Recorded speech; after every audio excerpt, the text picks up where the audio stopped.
Santo age em nós. Nós começamos o nosso estudo, né, sobre Isaías, como anunciei lá no grupo de WhatsApp, né? Isaías é um profeta magnífico. Isaías é sensacional. É um dos profetas, tudo bom aqui? Os profetas mais difíceis, mais complicados, né? Porque Isaías tem uma mensagem escrita completamente rebuscada. Então Isaías não é só um profeta, ele é um escritor. E daí o texto dele é de uma riqueza literária imensa, né? São muitas metáforas. O jeito de escrever é até complicado, né? Então, começa a fazer a metáfora e logo faz a aplicação daquela metáfora, né? Nesses capítulos iniciais, por exemplo, quando ele diz que Israel é como Sodoma e Gomorra, aí ele já faz a comparação, e daí ele já chama os líderes de Israel como líderes de Sodoma e de Gomorra, né? Então, um texto muito sensacional. E vamos tentar, nesse trimestre, aprender muito com Isaías. Nós não vamos ficar aqui falando de história, né? Não vamos fazer isso, porque é mais difícil para nós e é mais interessante é tentar compreender como esse texto tão antigo é importante para nós hoje, no século XXI, né? Nós estamos no ano de 2021. Então esse texto foi escrito lá no 8º século antes de Cristo. Como essa mensagem é importante para nós, então fazer a aplicação. Esse é um trabalho espiritual, né? O Espírito Santo age em nós, ele nos ilumina para entender o texto bíblico e fazer a aplicação para a nossa vida. E esse princípio que a gente pensa sempre aqui na Escola Bíblica Dominical, né? Vou seguir aqui o planejamento proposto pela nossa literatura, que diz assim: os objetivos gerais desta aula são dois aqui, né? E daí, os objetivos gerais dessa aula são os seguintes: ao final da aula, o aluno deverá entender o significado do ofício profético e compreender a mensagem de Isaías no contexto em que viveu.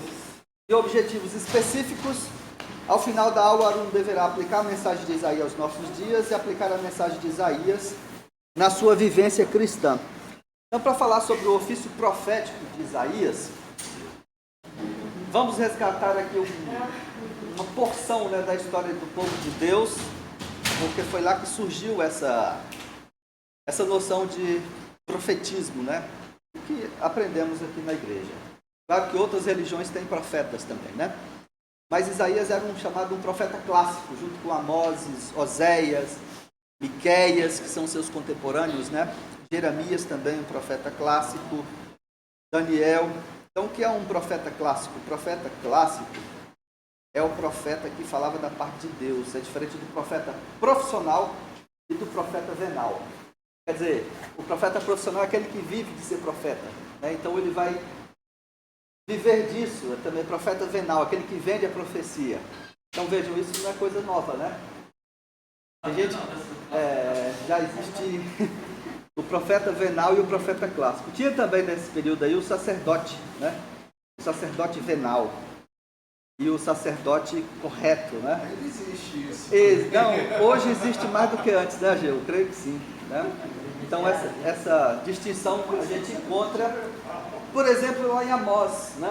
Amós tem uma mensagem do Senhor para o rei, para o povo, e essa mensagem de Amós é sempre contraposta pela mensagem do profeta profissional.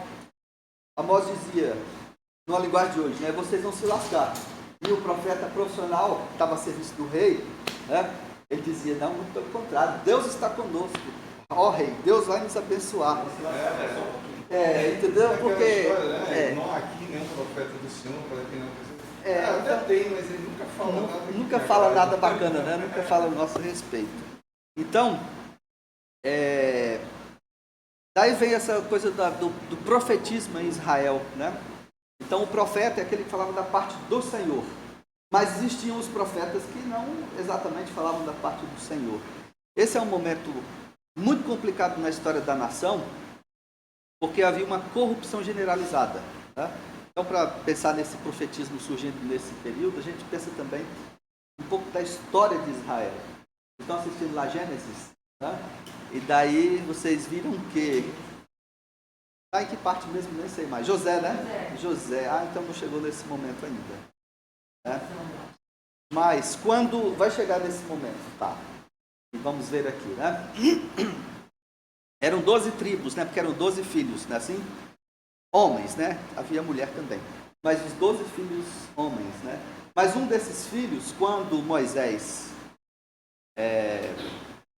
o povo pelo deserto e tal, quando a nação é instituída por Moisés, então essas 12 tribos vão formar a nação de Israel. Moisés reunia em si várias figuras, né? Ele era legislador, ele era sacerdote também, né? Etc. Então, Moisés era jurista, né? Sociólogo, ele reunia um conjunto de habilidades. Moisés, quando é usado por Deus para instituir a nação, então a nação é formada por essas 12 tribos, só que uma dessas tribos aí fica de lado na repartição, porque essa tribo, que era a própria tribo de Moisés, né, é a tribo escolhida para o sacerdócio, que é a tribo de Levi, não é isso? Moisés, Arão, são os sacerdotes. Então, a tribo de Levi não tem herança na terra, porque a sua herança é no templo, né? As outras tribos sustentariam a tribo de Levi. Então, essa 12ª tribo que falta para constituir a nação com 12 tribos é formada pelos 2 filhos de José, Efraim e Manassés. Né? Então, esses 2 filhos de José vão constituir a 12ª tribo. E essas 12 tribos funcionam num sistema tribal, um sistema democrático, talvez a semelhança daquele que ainda hoje acontece em algumas cidades na Suíça, né? Sistema democrático, como era na antiga Grécia, né? As pessoas se reuniam. Lembra que tem um episódio que Moisés se reunia o dia todo para julgar o povo? E ele já não estava mais conseguindo fazer isso. Ele ouve o conselho do sogro, né? Constitui aí chefes dos chefes dos chefes dos chefes. Então, para você poder, né? Governar, administrar, fazer a gestão desse povo. Então, era esse modelo tribal. Esse modelo tribal vai existir por muito tempo, porque em Israel predominava a chamada teocracia. Israel não tinha um rei, tinha um líder, mas o governo era de Deus. A Constituição eram os 10 mandamentos e as interpretações que surgem desses 10 mandamentos, né? Mas, lembra que o povo se revolta, o povo fica triste, porque queria um rei à semelhança das outras nações, e daí tem a coroação a escolha, né, de Saul como o primeiro rei de Israel. Mas quando você lê lá no texto, você percebe que há uma insatisfação imensa do Senhor para que o povo tivesse um rei, né? Mais ou menos Deus fala assim, né? Puxa, esse povo ainda não entendeu que eu que governo sobre eles, né? E aí querem um rei à semelhança das outras nações. Tudo bem, querem um rei, portanto, vocês vão ter. E daí vem Saul, o escolhido, mas Saul é um rei que não tem uma história muito legal, né? Saul teve muitos desacertos. E Saul não foi capaz de dar ao povo essa noção de povo, né? Como nós temos hoje. A diferença lá na teoria geral do Estado, né? Como é que é Isso, tem a diferença entre povo, nação, Estado. O Estado mesmo é uma noção muito moderna, né? Para nós. Estado, uma noção que a gente tem aí depois da Revolução Francesa, embora já houvesse pensamento sobre o significado de Estado. Mas Saul não consegue organizar o povo de forma tão interessante. E daí surge o rei Davi. E esse sim era o rei segundo o coração de Deus. E temos lá no texto a história linda e maravilhosa de Davi, né? Então Davi faz uma espécie de liga das 12 tribos. Então é Davi que organiza mesmo o povo. É com Davi que o povo começa a desenvolver essa noção de patriotismo. Temos, né, no Brasil uma noção de patriotismo que ficou apagada por um tempo na história, né? E daí hoje essa noção de patriotismo é ressurgida, né? Não nos cabe aqui julgar os interesses disso, etc. Mas a noção de patriotismo que muitas vezes nós experimentamos na época de Copa do Mundo, né? O Alex pega lá aquela camisa toda furada de traça lá do Brasil, né? Da seleção de 1960 e não sei quanto, quando ele começou a ver os jogos da Copa, né? E veste aquela blusa lá. Patriotismo, aí o cara põe a bandeira do Brasil no carro, etc. Essa noção de patriotismo, o povo só vai começar a adquirir mesmo com Davi, porque é Davi quem dá ao povo esse status, né? E Davi faz um trabalho político muito importante, muito interessante. Então, em Davi começa essa Liga das 12 tribos, a fusão, né? Para que acontecesse o reino, né? O reino unido, né? De Israel. E a organização político-administrativa começa com Davi, mas quem vai dar uma investida muito legal nisso é Salomão, né? O filho de Davi. Davi queria construir o templo, ele não pôde, mas ele faz as arrecadações, né? Dos donativos para o templo, então reuniu prata, ouro, né? As riquezas, porque o templo seria suntuoso. Então, com a morte de Davi, vem Salomão, um rei também muito político, né? E Salomão é quem organiza o povo, assim, politicamente, administrativamente. Então, com Salomão, o povo do Senhor, essa nação de Israel, experimenta glória, fama, riqueza, né? Vejam que Israel fica numa posição estratégica, ainda hoje, né? Existiam os portos, né? Os povos ali de cima queriam cruzar para os territórios abaixo, então a instituição de impostos, né? O comércio entre as cidades e tudo mais. Com Salomão, o povo vai experimentar isso de uma forma muito interessante. E aí é em Salomão que essa unidade nacional se torna mais firme, embora houvesse a partir daí uma disputa também religiosa e cultural, porque no norte ficavam os antigos locais de culto, né? Siló, Samaria, Betel, né? Lembram, na história dos antepassados, isso deve ter passado em Gênesis, eu não vi, quando Jacó foge para a casa daquele que seria o seu sogro, né? E daí, numa noite ele tem aquela visão, lá em Betel, né?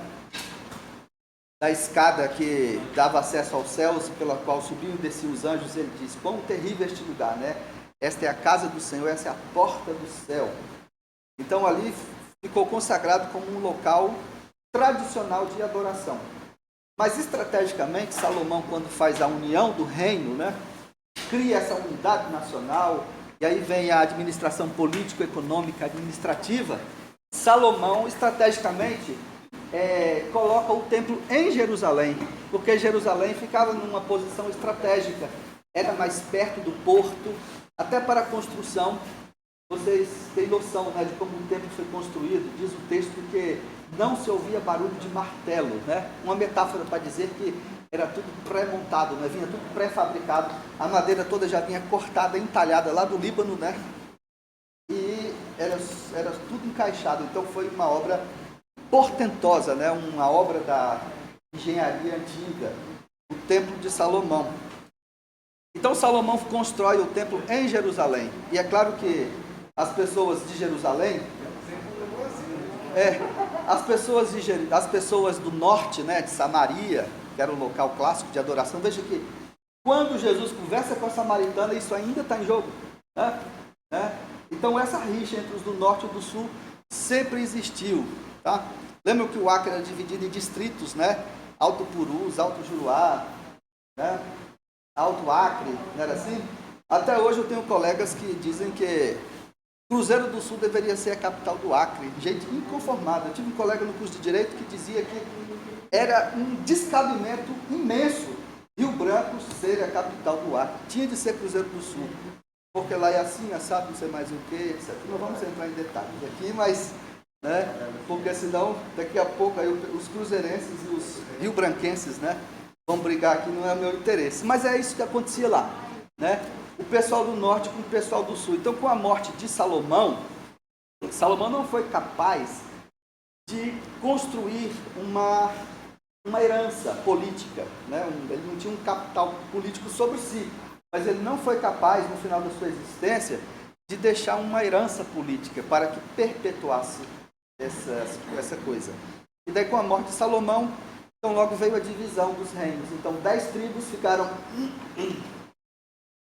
formando o reino do norte e 2 tribos o reino do sul. O reino do norte com a capital em Samaria e o reino do sul a capital em Jerusalém. E daí essa divisão não foi somente política, nem cultural, né? Chegou um momento em que essa divisão causava brigas, né? Invasão de um reino sobre o outro, etc. Em alguns momentos havia aliança, mas em alguns momentos havia brigas, etc. Então, nesses dois reinos aí, a gente vai pensar, o reino do norte era chamado de Israel, e o reino do sul era chamado de Judá. Israel com a capital em Samaria, e Judá com a capital em Jerusalém. Isso faz com que entender o texto, às vezes, fica muito difícil, fica complicado, porque quando lemos sobre Israel, ali nos profetas, no livro das crônicas, no livro dos reis, né? Hora e outra, Israel vai ser uma palavra usada nesse sentido absoluto, incorporando toda a terra, todo o povo santo, né? Em alguns momentos vai ser especificamente o reino do norte. E daí por isso que são tantos reis, porque eram, né, os reis do norte e os reis do sul, né? Isso faz com que entender esse texto seja um pouco meio complicado.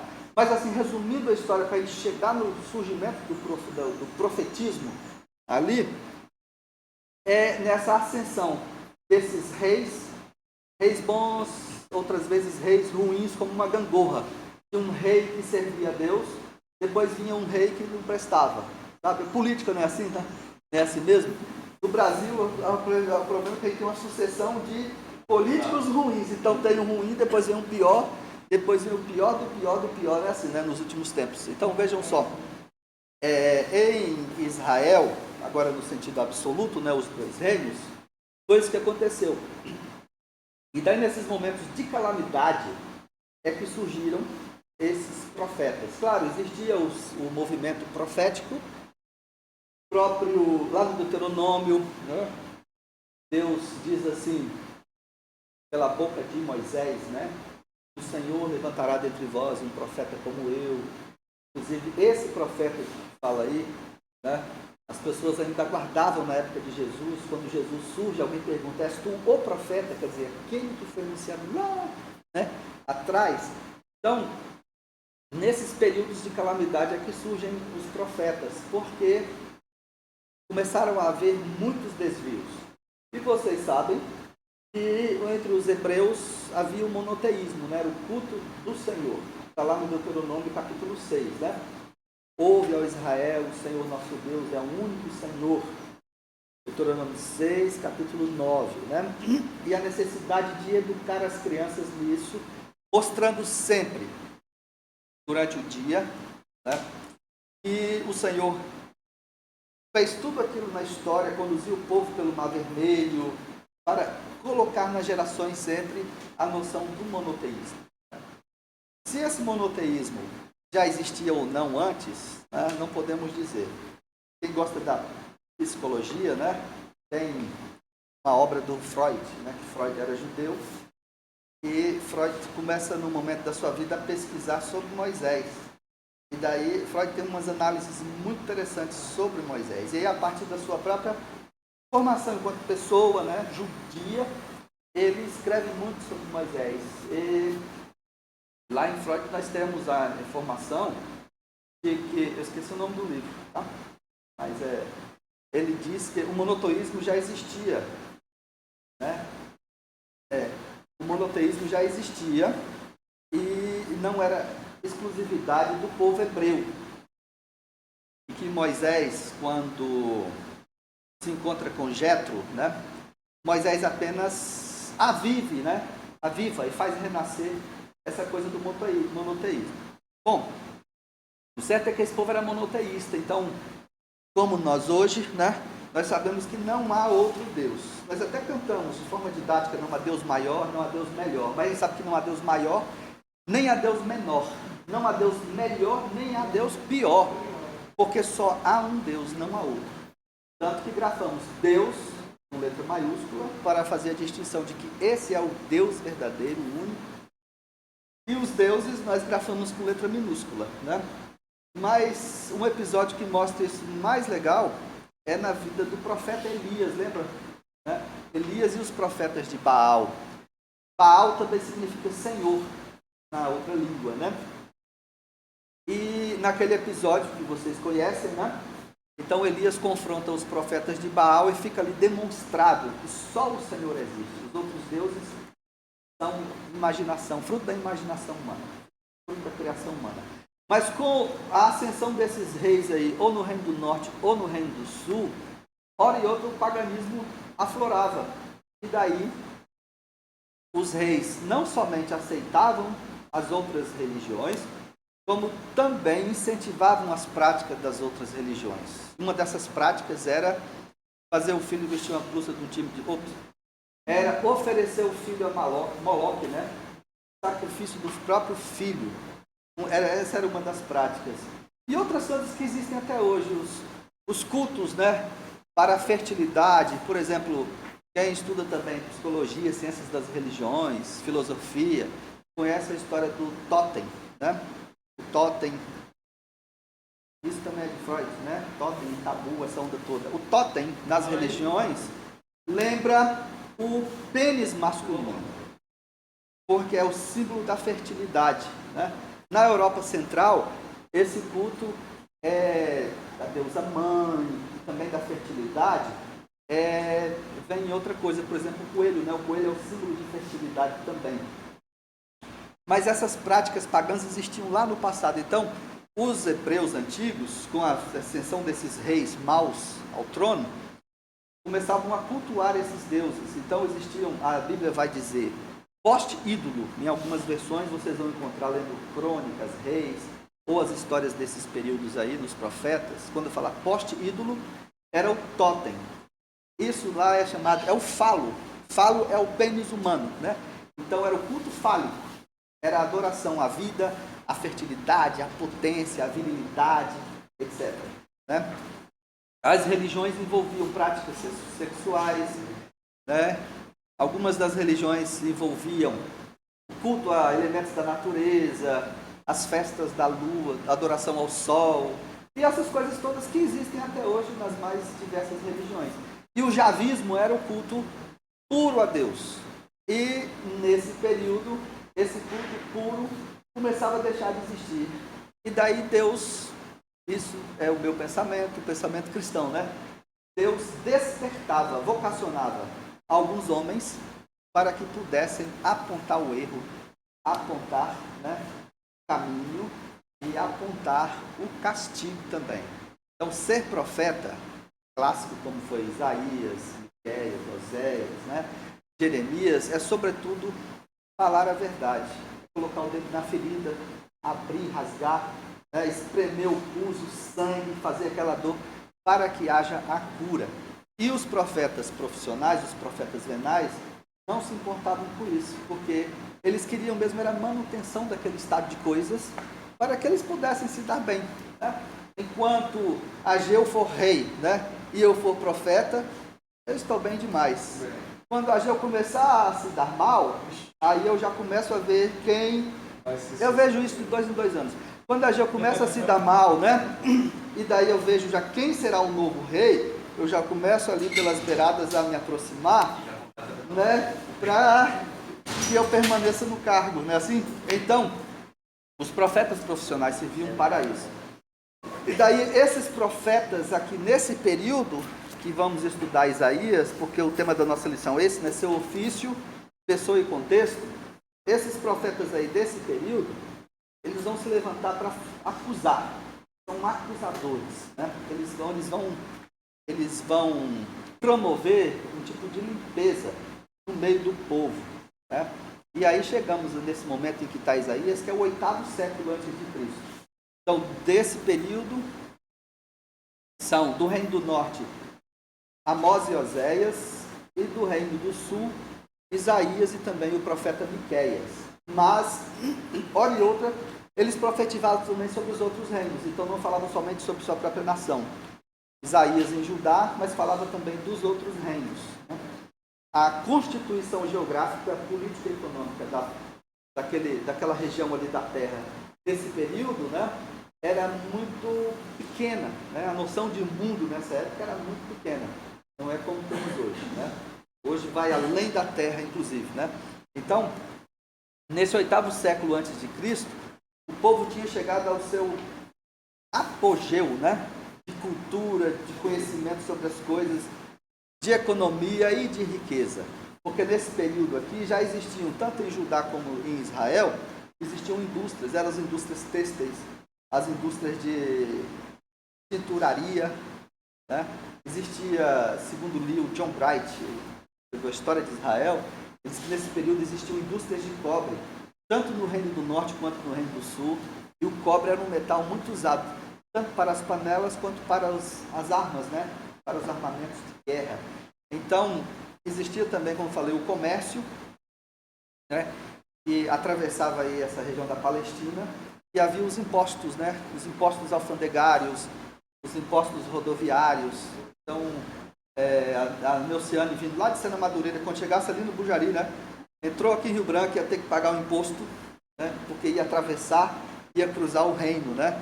Então, com esses impostos, então, o povo experimentou muita riqueza econômica e o Estado era ausente. A noção de Estado, né?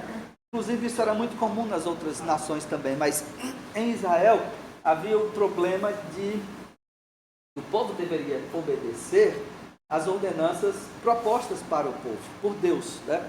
Então, o Estado não estava presente. Veja, no Brasil hoje, nós temos o SUS, o maior sistema de saúde do mundo, e é perfeito. Ele não é muito bem administrado, né? Mas é o mais perfeito, o mais legal do mundo, esse SUS. Porque um estrangeiro pode ser atendido, né? Fornece medicamentos, há visitas em casa, acompanhamento. É perfeito o SUS. Né? Ele não existe porque nós sabemos que tem corrupção e tudo mais. Não, nem existe.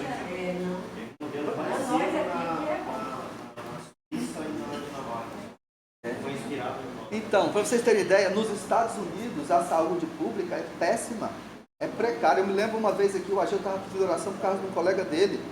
Lembra? Um colega era amigo de um colega seu que teve problema nos Estados Unidos, ia ter que despender uma quantia em dinheiro para fazer. Não sei se você lembra, um colega. Da minha prima.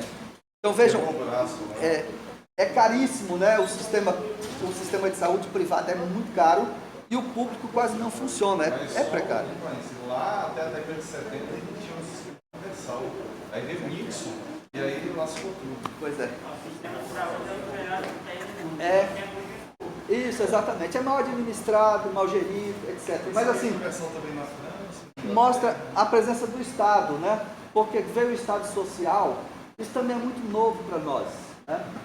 Nós hoje, no momento atual, a gente está combatendo socialismo, né? Comunismo, etc. Mas a gente não pode esquecer que o Estado tem que dar alguma atenção para os menos favorecidos, pelo menos nesses momentos iniciais, quando as pessoas não têm como caminhar com as próprias pernas.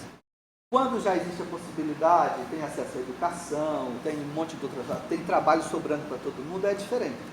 Agora, era o que acontecia lá nessa época de Isaías, lá no 8º século. Havia muita riqueza, muito luxo, muita opulência, muita ostentação, mas as pessoas não se importavam com as outras. Então, os pobres, os órfãos e as viúvas eram completamente esquecidos. E aí vinha outra coisa, né? Que é pior. O sistema judiciário era totalmente corrompido, porque os juízes vendiam as sentenças. Os juízes davam o direito, diziam o direito, é jurisdição, né? Os juízes diziam o direito de acordo com a parte, né? A parte poderia ser favorecida ou não. Eu sei que isso não acontece no Brasil, né? Que mais que tinha ali? O comércio. No comércio havia sempre fraude. Então, aquela história de 2 pesos e 2 medidas, né? Então, as balanças, os comerciantes esperavam o momento certo. Nessa época acreditavam, hoje acredito de novo porque a Embrapa usa esses conhecimentos, né? A força da Lua, né? Numa determinada fase da Lua, os alimentos ficam mais densos, né? Eles concentram mais água, então eles esperavam o momento certo para vender e o momento certo para comprar. Conheci no interior onde eu morava, lá no Pará, os caras que compravam gado. Então eles mandavam tocar o gado durante um dia todo, para só depois pesar e comprar. porque o gado tinha que se exercitar e se ia eliminar as escórias líquidas e sólidas, né? Só depois eles pesavam, mas quando eles iam vender, deixavam o boi pastando a noite toda, o dia todo, a semana toda. Sal, exatamente. Então vejam, isso acontecia nesse período também. Então imaginemos, né, em todo tipo de comércio, a exploração. Então a noção também de legislação era muito precária. Era uma lei que estava na consciência, né? Era uma lei que estava na consciência, fazer o certo, fazer o errado, embora estivesse escrito ali no Antigo Testamento, lá nas leis específicas, mas isso envolvia mais noção, porque isso vinha da religião. Então era a religião que administrava a vida das pessoas. Então Isaías se levanta nesse período como profeta para falar contra essas coisas. E daí o povo, a elite, né, como estava vivendo no luxo, na riqueza, na opulência, na ostentação, postando aí nos finais de semana no Instagram, né, as fotos das costelas assadas, né, das picanhas fatiadas, dos leitões assados em bandas, né? Integrais. Isso assim, os pães integrais, etc e tal, né? Estavam postando aí as receitas fit, não sei mais o que e tal. O povo, né? Experimentava tudo isso, e o que acontecia? O povo associava essa riqueza com bênção do Senhor. Então eles tinham a noção de que Deus jamais os abandonaria. Deus está conosco, não importa o que fizermos. Veja como Deus é bondoso, né? Eu vivo do jeito que eu quero e Deus me dá riqueza, me dá fama, me dá glória, me dá fortuna, dá o que eu quero. Entenderam? Então Isaías se levanta para falar mal disso aí. E daí, a sua mensagem vai estar carregada dessas coisas todas. E Deus estava programando já um castigo para o povo. A mensagem de Isaías é interessante demais, porque é uma mensagem que não fala somente de fim, de destruição. A mensagem de Isaías fala de esperança também. Porque Isaías chegou à seguinte conclusão: não tem jeito com esse povo. Não tem jeito. Deus vai destruir esse povo, mas Deus vai preservar um remanescente, a ideia do remanescente fiel. Já falamos aqui em outras classes nossas de EBD. A raiz do tronco de Davi, né? A raiz de Jessé. Já podaram uma planta no toco assim, né? A casa da Oliette tem uma planta lá terrível, né, pastor? A Oliette tenta matar essa planta já tem, desde que eu me entendo por gente. Aqui no Acre, né? Poda igual a mangueira que tem na casa do Playmai. Toda a danada morreu. Dessa vez eu não vou ter problema com limpeza, com nada, né? De repente, do nada, a Oliette abre a janela, aí a planta brotou, né? Brotinho. Esse é o remanescente fiel aqui no livro de Isaías, né? Deus ia eliminar a nação, fazer uma poda drástica, né? Que chama lá na botânica, mas Deus permitiria que houvesse um renovo, né? Um rebroto. E desse rebroto, então, Deus faria uma nova nação, onde existiria justiça, igualdade social, né, pureza e um culto sincero, né, a partir dessa reconstrução. Então Isaías fala de reconstrução. E os profetas que são contemporâneos de Isaías vão ter essa mensagem também contundente. Amós e Oséias no Reino do Norte são até mais contundentes, né? E os profetas desse período, eles vão experimentar com a própria vida, né, através de êxtases, né, de manifestações psíquicas, ou até mesmo no cotidiano, né, eles vão manifestar essa presença de Deus, que é um jeito de passar para o povo que Deus estava chamando a atenção do povo através da vida dessas pessoas. Em Oséias tem um episódio de desastre familiar, né, uma traição familiar. Esse Isaías, esse bichinho vai andar de tanga nas ruas por um ano, né? Ezequiel vai ter alucinações, né? Vai ser em algum momento chamado de louco. Ezequiel assa um bolo em cinzas, né? Em excremento humano, merda seca, né? Assa o bolo, entendeu? Eram metáforas com a própria vida, para mostrar, olha, Deus está chamando a atenção, tem coisa terrível que vai acontecer. Mas essa mensagem sempre era precedida de uma mensagem de arrependimento, porque Deus ia castigar, como Anice fazia com Jackson, né? olha, não faça isso porque eu vou te bater. Aí o Jackson, não faça isso porque eu vou te bater. Aí um dia a Rubilene chegava, não, Jackson, vamos fazer que a mamãe não vai fazer nada. Aí nesse dia, a Anice descia a ripa. Ó, eu falei que eu ia bater, eu avisei. Então assim que Deus fazia, né, com o seu povo. Anunciava o castigo, mas falava da necessidade de arrependimento. Entenderam? E daí esse Isaías vai surgir nesse período aí, e assim é esse profetismo que nasce aí, né? Não é como o profeta hoje, que só tem o profeta coach, né? Só tem coisas de estímulo, coisas boas para a sua vida, etc. O profeta não pode mais chegar e falar, Elson, meu irmão, você está errado, cara. Você tem que corrigir a sua vida. Né? Servo do Senhor. Veja, nenhum profeta chega assim para ele e diz, né? Servo do Senhor. Como é que é? Eis que te digo, né? Eis que te digo, né? Rapaz, você está traindo a sua mulher. Se você não se arrepender, você vai para o fim dos infernos.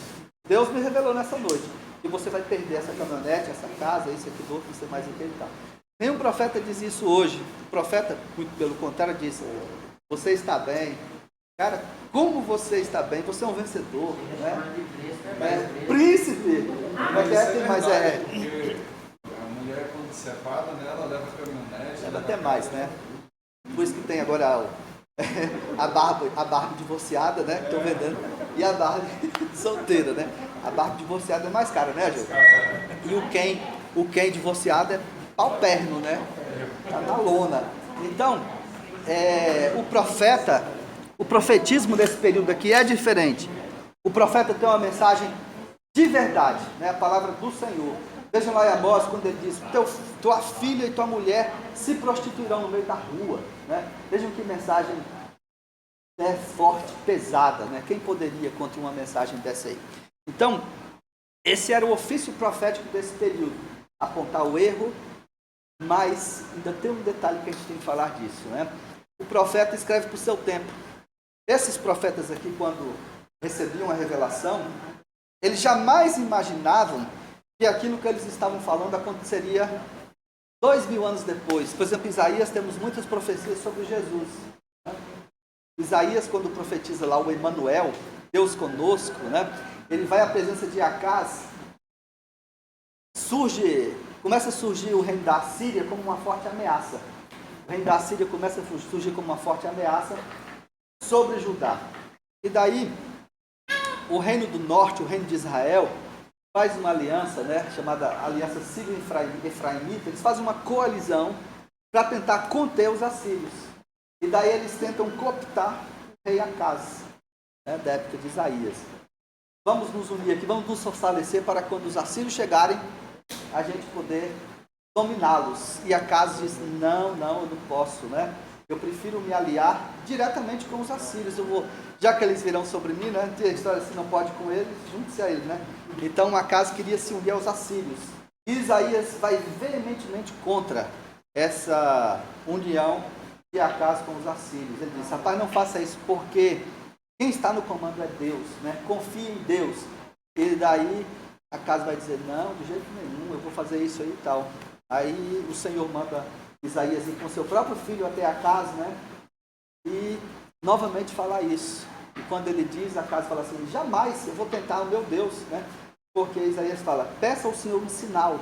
E aí Acaz diz, eu não vou tentar o meu Deus. Aí Isaías diz, até quando, né?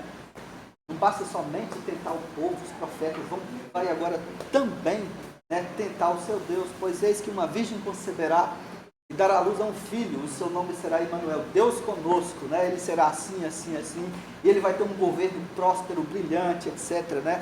Vai ser aquele que vai restabelecer na cabeça do Isaías, isso aconteceria naqueles dias, naqueles momentos. O profeta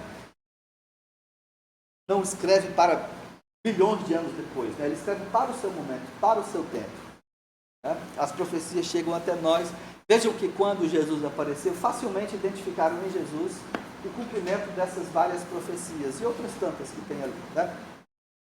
Então, o profetismo também tem isso, né? Quando o cara profetizou lá atrás, ele profetizou para o seu tempo. Isso é uma chave para interpretar esses profetas. Quando lemos, vamos pensar, em algum momento aqui deve ter uma aplicação dessa profecia. Né? Sobre a Isso. Ela tem as suas progressões, né, para o futuro. E daí esse livro tem 66 capítulos.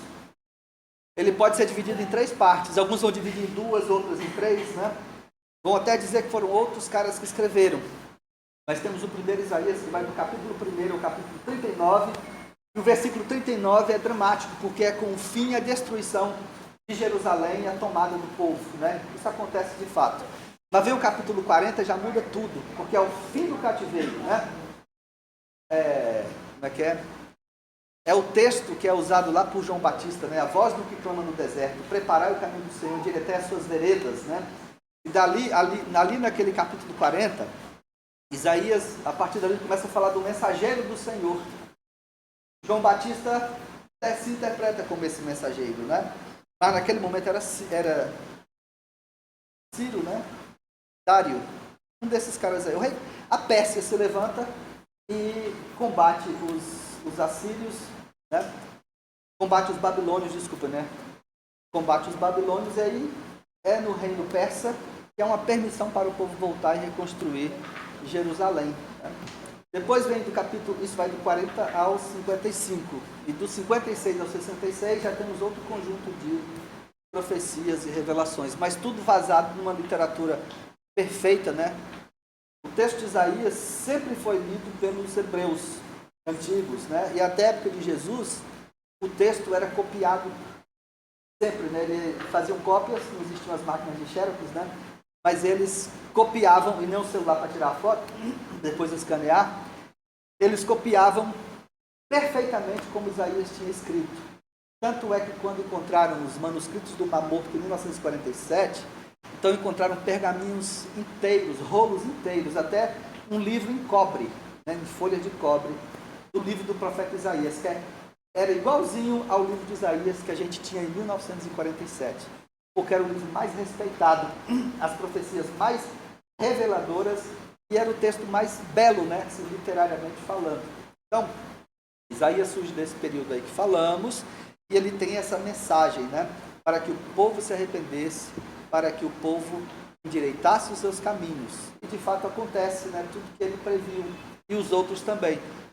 Ainda no 8º século, no ano 722 a.C., os assírios tomaram Samaria, destruíram, levaram o povo cativo e deixaram outras pessoas lá em Samaria, que essa era a política como é que chama? De guerra, né? De conquista dos assírios, né? Que foi imitada por vários outros depois. Desfazer completamente a cultura, as tradições, desmanchar a noção de povo. No Reino do Sul aconteceu em 536, já com os babilônios, né? Os babilônios se erguem e invadem Jerusalém e destroem o templo, queimam, levam o povo cativo. Durante esse período aí, né, entre 722 e 536, houve sim, outras invasões, houve leva de gente, né? Pessoas foram cativas. Então, nesse período que Daniel vai para a Babilônia, né, começavam a levar só os maiorais, né, os aptos para a guerra, os valentes, os cozinheiros, os nutricionistas, né? Levavam os advogados, os médicos, né, os escritores, levavam só as pessoas que pudessem contribuir, né, e a raça mais comum ia ficando. É assim? Então, foram essas coisas que aconteceram aí quando surge essa mensagem de Isaías, né? Na Segunda Guerra, né, quando a Alemanha subiu, né, a Rússia essa viagem das mentes, né? Os melhores mentes foram levados para os Estados Unidos e para a Rússia. A única residência que ficou foi a escola de Frankfurt, né? Mesmo fora da Alemanha, os teóricos da escola de Frankfurt começaram a uma produção intelectual intensa, mas fugindo de perseguição. O primeiro teórico da escola de Frankfurt que foi expulso da Alemanha foi um teólogo chamado Paul Tillich, né? Porque ele saiu da linha, né? Saiu da linha. Mas vejam só, a nossa lição de hoje trata do profeta Isaías, o seu ofício, sua pessoa e seu contexto. Então esse era o seu contexto, o seu ofício, o seu trabalho. Esse que falamos, ele surgiu como profeta, né? E sua pessoa, que está faltando aqui. Então Isaías, como ele escrevia muito bem, Isaías teve uma excelente formação, né? Isaías deve ter frequentado escolas. Então a teoria de que ele fosse do palácio, ele fosse de família nobre. Uns vão dizer, como ele profetizou no período de Uzias, Jotão, Acás e Ezequias, e também do rei Manassés, né? Muitos vão dizer que ele fosse até parente do rei Uzias. Uzias foi um bom rei, né? Uzias não foi um rei ruim. No final do seu mandato, né, do seu reinado, ele escorregou, né? Mas ele foi um bom rei. E é no reinado de Uzias, então, que a gente encontra a vocação ministerial de Isaías. Não sabemos se o texto está fora do lugar, na cronologia da história de Isaías, né? Não sabemos exatamente, mas é lá no capítulo 6 que nós encontramos essa vocação de Isaías para o ministério profético clássico, né? Ele começa no capítulo 6, né? No ano que morreu o rei Uzias, eu vi o Senhor assentado sobre um alto sublime templo, né? E a sua glória enchia todo os tronos, e a sua glória enchia todo o templo, e os surubins, né? Os surubins do Senhor que vinham e desciam, os querubins, os serafins. Então, uma teofania, né? Teofania, eu lembro agora o nome do colega que eu tinha, era... Daqui a pouco eu me lembro, tinha a ver com teofania. Pensa no nome bonito que ele tinha. Pior que Odson, não é o nome dele.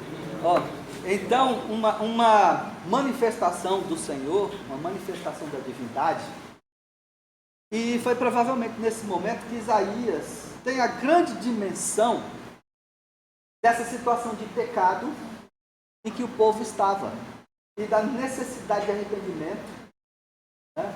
Essa disparidade entre essa situação de pecado dele e do povo e a glória, né? A majestade do Senhor, a santidade de Deus. Mas tem uma coisa ali legal, que assim, o anjo purifica Isaías, uma brasa que toca do altar, tira do altar, né? E toca a boca de Isaías, né? Queimou a língua dele. Será que ele era fofoqueiro? Não, né? Mas ali é uma metáfora também, né? Com a própria vida. Então ele é purificado. Isaías vai mostrar depois que é o fogo e a destruição que vão purificar também Israel e Jerusalém. Né? É isso que ele vai dizer. Porque, como falei lá no início, né? É com essa destruição que Deus vai poder reconstruir a nação. Agora, a partir do nada. A gente entende bem isso. Olha, outro cara posta no WhatsApp, né? Tem que mandar fogo no Congresso, matar esses deputados todos, prefeitos, vereadores, governadores, né? O povo tem que ir para a rua, não sei mais o quê. Lembra na França, né? Matar o rei em praça pública para mostrar para todo mundo que ele não tem sangue azul, que o sangue dele é vermelho como o nosso. Ele não é um ser, né, especial. Era assim na Revolução Francesa. Então, Isaías tinha essa noção de que o povo, a nação, deveria ser reconstruída. E aí seria uma nação diferente, agora uma nação purificada. Um restart, né? Um recomeçar, um reinício, agora com pureza. É assim. Então, essa poda drástica que Deus faria. Daí temos, a partir disso, umas aplicações para nós, aqui, né? Tudo que nós falamos. O primeiro deles é sobre essa noção de profecia, profeta, né? Que a gente pode pensar nos tempos de hoje. Como é que isso mudou, né? Já falamos aqui em alguns pontos, né, disso, né? Como mudou. O profeta hoje é diferente, né? Mas por quê? Porque é o profeta, como esse profeta que tinha na época de Isaías, o profeta vendido, né? O profeta venal, o profeta profissional. Dificilmente alguém vai chegar, como eu falei aqui, né? E dizer, Ageu, conserta a sua vida, cara. Deus me revelou nessa noite que você está fazendo isso e isso errado. Você está tirando coisas lá da repartição. Como é que é o crime? Esqueci. Tirando os bens da repartição pública, né? Está vendendo e tal. Abastece o seu carro com as requisições do TRE, né? E daí chega, tem um jeito, pôs um mecanismo no carro para tirar a gasolina e passar. Enfim, Deus me disse, cara, se você não consertar a sua vida, a sua casa vai cair, vai desmoronar. Né? Amanhã sua boca cheia de formiga no dia. Exatamente. É queima de arquivo mesmo. Então, é a disparidade, né, na nossa profecia. A igreja tem uma missão profética. Né? Falamos aqui domingo passado da igreja local. Nós não somos cidadãos deste mundo, embora estejamos nele, embora tenhamos um passaporte brasileiro, né? Mas nós somos cidadãos dos céus, da pátria celestial, está lá na carta aos Hebreus, né? Porém, enquanto estamos aqui, temos uma missão de contar o erro, né? Lutar contra as injustiças, contra a desigualdade. Isso é um preço muito caro que a gente paga. Na Alemanha, aqui que o Ageu falou, na Alemanha, ainda no período da guerra, né? Nós tivemos um pastor luterano que participou do primeiro e único atentado contra Hitler. Né? Veja, um pastor, né? Participou de um atentado contra Hitler. E daí, infelizmente, né, o serviço de inteligência alemão era muito eficiente e descobriu antes esse atentado. E aí o Bonhoeffer foi para o campo de concentração. Uma vez um jornalista o entrevistou antes da morte, assim, porque ele morreu no campo de concentração, ficou recluso, mas porque não era judeu, era outro tipo de pena, né, que ele recebia. No campo de concentração. Quando houve a capitulação alemã. O jornalista perguntou, o entrevistador perguntou, né, como que você, sendo um pastor protestante, defende a vida, etc. e tal, participa de um evento que culminaria na morte de alguém? Aí ele disse, eu não tinha escolha. Aí é uma metáfora que ele usa, né? Você está numa praça e você vê um caminhão desgovernado descendo a ladeira e várias pessoas na praça seriam assassinadas. O que é que você faria? Aí o repórter, eu tentaria conter o caminhão. Ele disse, foi o que eu fiz, foi o que eu tentei fazer, né? Eu tentei conter o caminhão para que outras tantas pessoas não morressem. A igreja tem essa missão de ser profeta e paga um preço muito caro. Né? A igreja paga um preço muito caro, porque vai ficar na contramão da realidade, na contramão dos fatos. É tanta injustiça, tanta coisa, né? O hino 522, se não me engano, do cantor cristão, né? O que estou fazendo se sou cristão? Se Cristo deu-me total perdão, há muita gente sem lá sintoma, muitas vidas sem salvação. Injustiças sociais cometidas todos os dias, né? A gente tem que se manter puro. Nosso Deus é puro, é perfeito, é santo, é justo. E Ele nos ensina essas coisas todas e Ele nos quer nesse caminho de santidade e de justiça. Nós estamos caindo no extremo de pensar que impureza é impureza sexual somente, é imoralidade sexual, e não é. Essa impureza da corrupção, isso é uma desgraça que acaba, que corrói o ser humano. Traga, que detona, que destrói a nossa vida completamente. Né? A corrupção. Condena as pessoas à fome, à miséria, né? Condena as pessoas à destruição. Quer dizer, quando um político protestante, quando esse político evangélico, né, eleito, faz coisas piores do que o que não é evangélico. Né? O cara é pastor, fulano de prefeito, pastor não sei o quê, fulano de tal. O cara é pior do que quem não é evangélico, é uma vergonha. É isso? Então, nós somos sal e luz desse mundo. Estrelas brilhantes, né? Nessa terra. Nós precisamos ter essa vida de pureza e de santidade, como esses profetas tiveram, né? Isaías fez diferença, né?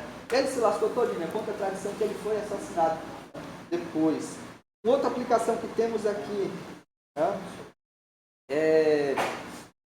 A nação experimentou essa ascensão econômica, né? Administrativa, vivia na riqueza, porque eram muitos impostos gerados, etc. e tal. E essa nação se esqueceu de Deus, não é verdade? Ou quando se voltava para Deus, era também festejando com muita pompa, muita opulência, e o culto verdadeiro ao Senhor estava esquecido. Na abertura desse livro, né? Até o capítulo 6, quando tem essa mensagem aí, essa experiência de Isaías, nós encontramos lá uma crítica tremenda de Deus à adoração que o povo fazia. Né? Nós vamos encontrar isso em Isaías. Esse povo me honra, mas é da boca para fora. Não é com o coração, não é com lábios sinceros. E o nosso culto precisa ser sincero. Agora, esse povo aqui, quando experimentou fartura e riqueza, se esqueceu de Deus. Parece ser uma tendência, né, do ser humano. Tem gente que não somente esquece de Deus, né? Esquece também da família, esquece dos amigos, né? A vida me dá voltas, né? Assim, de repente, Alex, daqui umas 2 semanas, pode estar aí multimilionário, né? Será que ele vai continuar frequentando a Igreja Batista da Colina? Ou pelo menos vai se lembrar, né, da gente? Ou se lembrar do seu Deus? Eu não sei se ele vai frequentar aqui não, mas eu vou frequentar a casa dele. Olha, tem quando você vai deixar o dízimo? Vejam, Se for um bosque aí, que o pastor Justino então, e não confunda, né? Não confunda, porque há uma tendência grande para isso, um pouco da teologia da prosperidade, né? E que, é claro, é Deus quem nos dá todas as coisas, mas não significa que você, porque você está num momento, né, na crista da onda, Deus esteja te abençoando. É isso. Ele pode estar te abençoando, mas você tem que ver a história pregressa dessas coisas todas, né? Que aquilo tudo de fato é consequência, né? Mas nós sabemos também que não é uma vida íntima, pura, verdadeira com Deus que vai dar glória para alguém. Muito pelo contrário, tem gente que tem vida íntima, vida de pureza com Deus, né? Vida de firmeza e oração, se lascando todo dia aí, não tem nem o que comer. Eu conheço muita gente assim, né? Já conheci, já passei por crises intensas por conta disso. Quando era mais novo, quando ele era mais novo, ele tinha Crisóstomo, né? Eu passei por várias crises. Depois de uma certa idade, a figurinha no WhatsApp, né? Nada mais me abala, não é assim? Então, quando somos novos, então você vai perceber, gente cristã, decente, com vida de oração, gente com intimidade com Deus, comunhão com Deus, vivendo das coisas do dia, né? Não vou dizer padecendo necessidades, mas vivendo com muito pouco, às vezes precisa de ajuda de alguém, etc. E ela sabe que está vivendo porque é o Senhor que está alimentando, né? Essa visão do sofrimento, porque tem a gente que tem, né? Verdade, é isso mesmo. A gente no interpreta nosso assim. Vai conversar, o cara está dizendo, né? Não, está muito bem, né? Tem Deus no Nossa, o coração. cara não tem nada. É assim mesmo. Então não vamos confundir, né? E também não vamos abandonar nosso Deus quando a fartura vier, quando a abundância vier, né? Isso é muito comum, tá? Não pense que isso é raro, não. Né? Pode olhar para o lado, você vai encontrar parentes, amigos que passaram no concurso e aí Deus, ó, já era, né? Assim. Então, uma outra aplicação para a gente terminar aqui, né, é que... Vamos ver se vale a pena. Quando vocês vai dizer para o rei Acaz, né? Olha, rei, com toda a permissão, né, ele deve ter falado, o princípio da hierarquia, né? Toda a permissão, eu acho que o senhor não deveria fazer aliança com a Assíria, né? E o rei disse, não, eu vou fazer sim, porque é a única forma que eu tenho. Essa aliança com a Assíria não destruiu Israel geograficamente, né? Não destruiu, mas acabou com a religião, porque o próprio Acaz, diz o texto em algum momento, né, sugere isso, ele fez sacrificar o próprio filho a Moloque, né, a deuses estrangeiros. Ele permitiu, porque como ele fez aliança, né, ele permitiu o subjugo de Judá sobre os assírios, né? Então, dizem que foram impostos pesadíssimos, eram os agricultores que pagavam. Com alimentos, né? Pagavam os impostos pesadíssimos. E a nação quase não pôde suportar. Então, ele aconselhou o rei a não fazer isso. Porque ele disse, né, que o rei não deveria fazer aliança. Às vezes hesitamos, né, em aceitar um conselho de alguém. E às vezes é um conselho que vem sem a gente esperar, né?